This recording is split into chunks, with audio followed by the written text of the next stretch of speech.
correcciones que estamos viendo en los índices estadounidenses, todo esto a 5 minutillos a que cierren los índices europeos.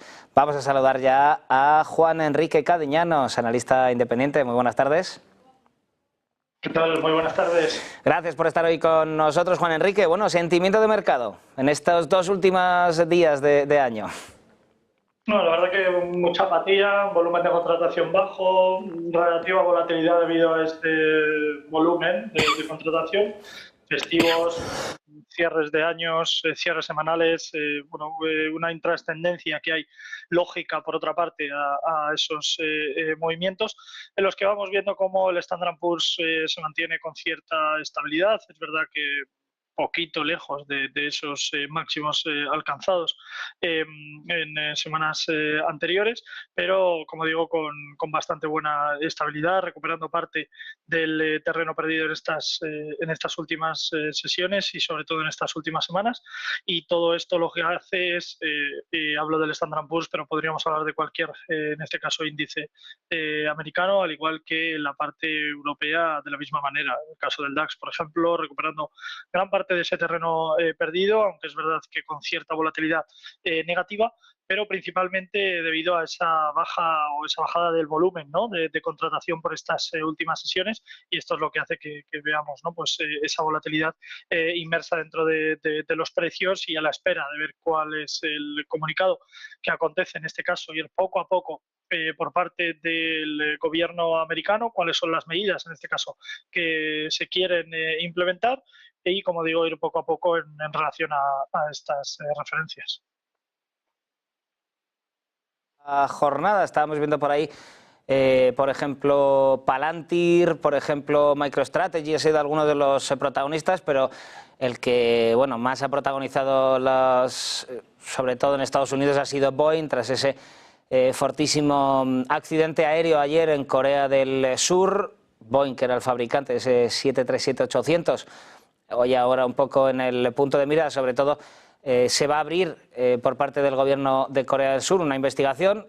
¿Qué nos puedes contar? ¿Cómo crees que va a afectar esto a las aerolíneas? ¿Crees que esto le va a afectar demasiado a Boeing, o es simplemente hoy que está todavía la noticia muy caliente? No, yo creo que es algo que lógicamente impacta en general en el sector, no solo en la propia entidad, pero bueno, yo creo que es verdad que a lo largo del año 2025 entiendo que será un año relativamente complicado para el sector de las aerolíneas.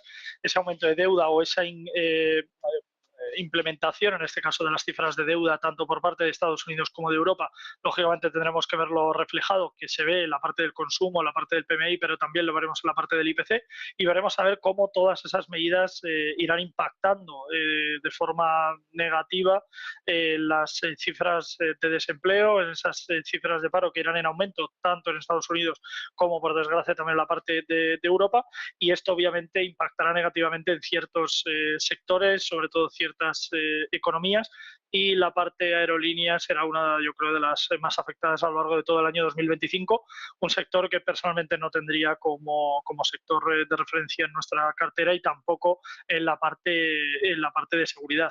Yo creo que hablamos de una compañía con bastante buena estabilidad. Es verdad que los ratios que tienen no son para nada positivos, y sobre todo si vemos las cifras que ha acontecido en cuanto a los precios de cotización. Bastante tranquilo el rango en el que se ha establecido a lo largo de todo el año, empezando por esos 260, 265 dólares por acción, y es verdad que también se mantiene un poco lejos de los niveles de mínimos. Como digo, una compañía que no estará exenta de esa volatilidad, y que yo creo que el impacto general que debería tener el sector para el año 2025, y en concreto para la compañía, debería ser no especialmente, pero sí algo negativo. También, ¿cómo crees que afectará esta noticia en el caso de las otras aerolíneas? ¿Podrían verse algunas beneficiadas? Sí, si viéramos que la trascendencia pueda ser a corto plazo, pero yo creo que mientras que vaya pasando el tiempo y mientras que vayamos acumulando más jornadas, quiero decir, y sobre todo más comentarios por parte del nuevo gobierno en Estados Unidos, yo creo que el impacto será más general, ¿no? Desde el lado negativo, insisto, obviamente esto es una opinión, y que yo creo que el impacto a medio largo plazo en el sector propio debería no ser positivo. Esto a corto plazo impacta mucho en Boeing y no tanto en el resto de compañías. No creo que trascienda desde el lado negativo a las mismas. Desde el lado positivo tampoco creo que sea esto una locura y que ahora vaya a ser esto el pistoletazo de salida para poder generar mucho incremento de posiciones en compañías del sector de la competencia, en este caso de Boeing, porque no creo que sea un sector ahora mismo que esté en referencia y que de alguna forma pueda tener como catalizador o sobre todo como refugio. Por lo tanto, no creo que ese beneficio vaya a trascender más allá de, como digo, de ese corto plazo. O están siendo, mejor dicho, los protagonistas de la jornada en los índices estadounidenses. De cara al protagonismo, obviamente vamos viendo cómo todo lo que es la parte de consumo sigue estando un poco en entredicho, que decimos, ¿no? Un poco la parte más allá del, como digo, del corto plazo, pero especialmente vemos esos castigos importantes protagonizados por parte de un Tesla que sigue teniendo malos números, un Broadcom con caídas superiores al 2%, casi del 3%, vamos viendo Micron Technology con caídas superiores también al 3%.